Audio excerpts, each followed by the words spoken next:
यार का चाल तो दरसा डटकी रोड़ा तो। यह मेरा सौभाग्य है और मैं बतलाना चाहता हूं कि चौधरी साहब से हमारा रिश्ता औपचारिक रिश्ता नहीं था, बल्कि चौधरी साहब के साथ हमारा एक आत्मीय रिश्ता था।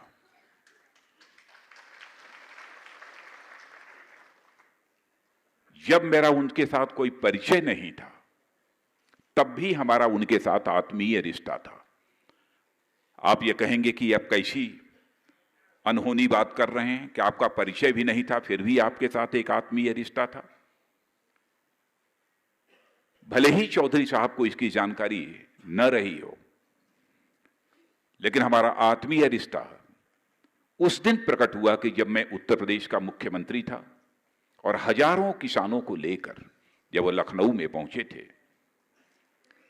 मेरे सारे पुलिस अधिकारियों ने, सारे डिस्ट्रिक्ट मजिस्ट्रेट कमिश्नर्स ने आकर मुझे बतलाया कि साहब चौधरी महेंद्र सिंह जी टिकैत लखनऊ आ रहे हैं, हजारों किसानों को लेकर आ रहे हैं, कुछ भी कर सकते हैं, इसलिए हम लोगों ने पूरी बैरिकेड लगा रखी है, उनको हम यहां प्रवेश नहीं करने देंगे। तो मैंने कहा कि कहीं ना कहीं तो अपनी वो सभा करेंगे, इसलिए कोई स्थान उनके लिए निश्चित कर दिया गया। उन्होंने फैसला किया कि नहीं, हम मुख्यमंत्री आवास पर जाएंगे और मुख्यमंत्री से मिलकर हम अपना ज्ञापन देना चाहेंगे, अपनी फरियाद उनके सामने रखना चाहेंगे।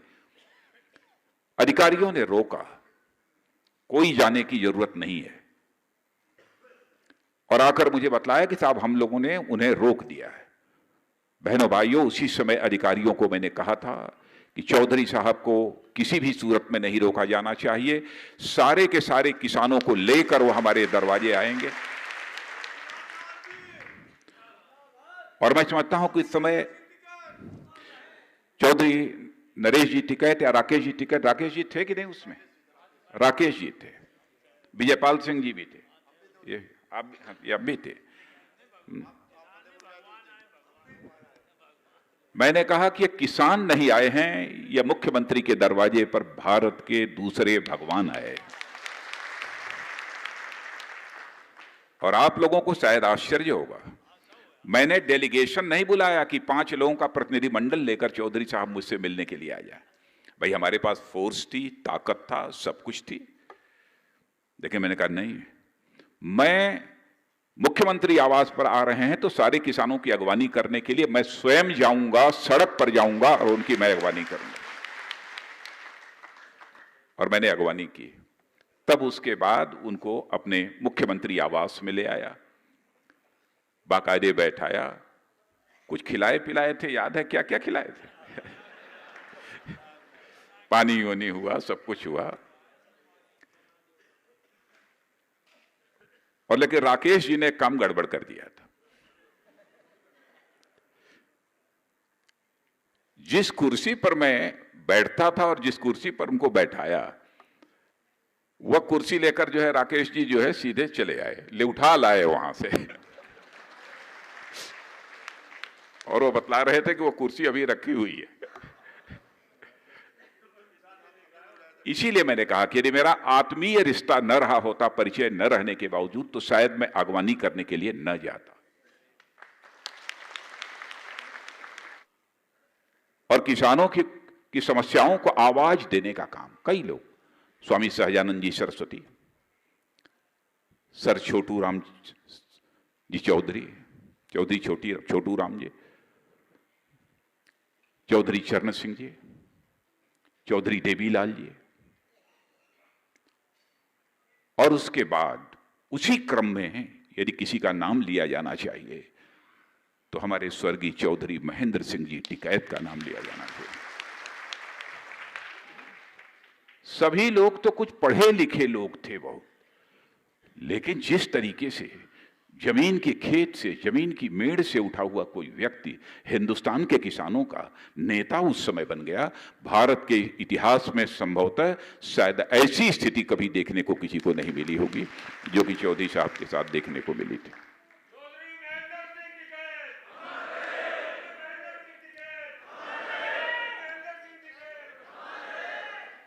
एक बार मैं मेरठ से आगे कहीं जा रहा था, मुझे खबर मिली कि मेरठ के हॉस्पिटल में वो भर्ती हैं, अस्वस्थ हैं।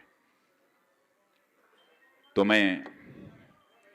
हमारी तबीयत नहीं मानी और मैंने कहा कि चलो थोड़ी देर में पहुंचेंगे आगे, कोई फर्क नहीं पड़ता है, लेकिन टिकैत साहब भर्ती हैं तो मैं जरा हॉस्पिटल में उनको देखते हुए मैं तब चलूंगा।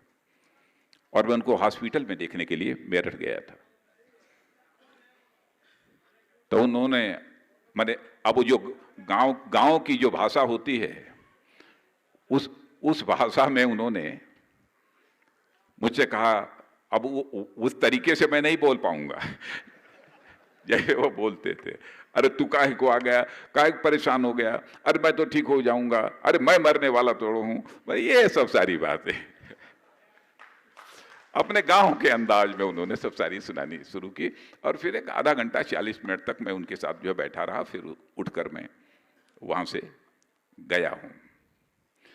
मैं हृदय की गहराइयों से स्वर्गीय चौधरी महेंद्र सिंह जी टिकैत के प्रति अपनी हार्दिक श्रद्धांजलि व्यक्त करता हूं और उनके प्रति आदर और सम्मान की अभिव्यक्ति करता हूं। और सभी, केवल टिकैत परिवार की बात मैं नहीं करता हूं, जो लोग भी किसान, खेती, इन सब सारी चीजों के बारे में सोचते हैं, चिंता करते हैं, उनसे मैं यही अपील करना चाहूंगा कि सभी एकजुट होकर हम लोगों को आज के अवसर पर यही संकल्प लेना चाहिए कि चाहे हमारे चौधरी चरण सिंह जी हों, चाहे हमारे चौधरी महेंद्र सिंह जी टिकैत हों, इन लोगों का जो सपना रहा है उस सपने को साकार करना ही हमारे जीवन का यह उद्देश्य है। इन्हीं शब्दों के साथ अब सर चौधरी छोटू राम जी ने जो कुछ भी किया है, हरियाणा के लोग अच्छी तरह जानते हैं, आज भी लोग याद करते हैं।